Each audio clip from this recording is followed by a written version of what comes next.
Thinking of how inconsistent they had been breaking down the coke and the ores, Claire nodded her head in agreement. But, Hannah began to say.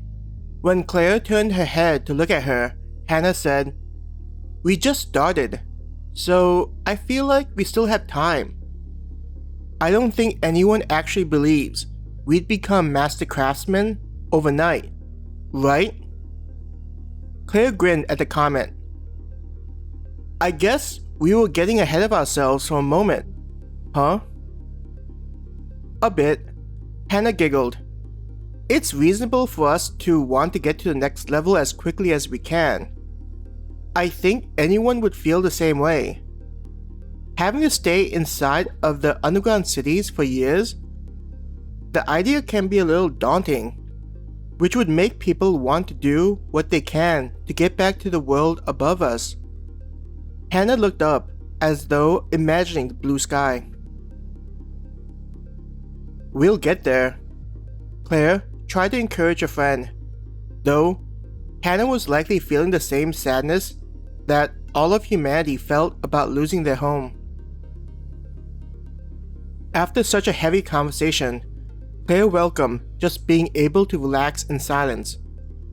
She just stared at the furnace in a type of meditative trance. Something about staring at the furnace felt relaxing and enjoyable. Feeling refreshed, Claire stood up and stretched. "It's been a while, so why don't we check up whether it's ready?" Hannah stood up and walked over to the blast furnace. She checked to make sure that the containers were ready to catch the slag and iron from their respective channels. When Claire got the okay from Hannah, she opened up the door to tap the slag. Immediately, hot glowing black slag ran down the channel into the container. What made Claire raise an eyebrow at the slag was not feeling any energy inside the slag as it drained out of the furnace. Once it was sufficiently removed, Claire closed the hatch to stop any more liquid from coming out. She then nodded her head to Hannah to open the hatch for the iron. As the molten iron flowed down the channel, Hannah used a tool to skim the residual slag on top of the iron.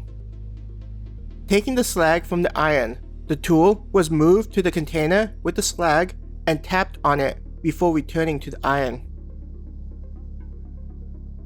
"Are we going to divide the amount used to be given to the guild, or just dump all of it into the auction furnace?"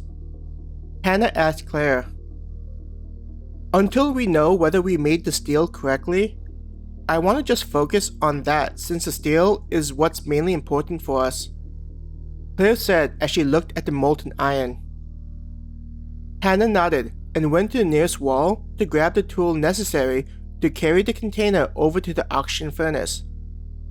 Grabbing the tool, she handed the other side of it to Claire. The two of them then secured the container and made their way to the next room that contained the auction furnace.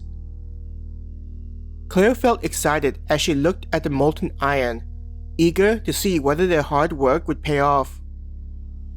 Compared to the slag, she could feel the energy infused inside of the metal, making her think that they did it correctly.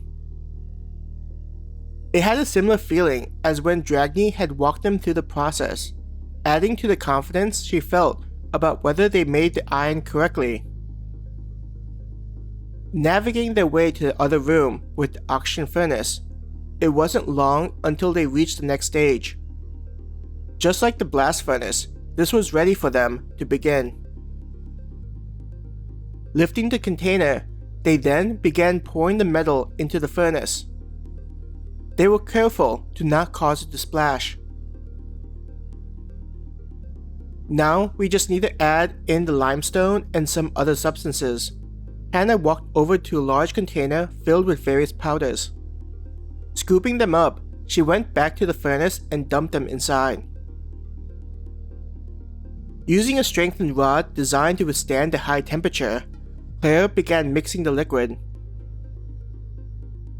Hannah went to grab a large lance connected to a pressurized container filled with energy-infused oxygen.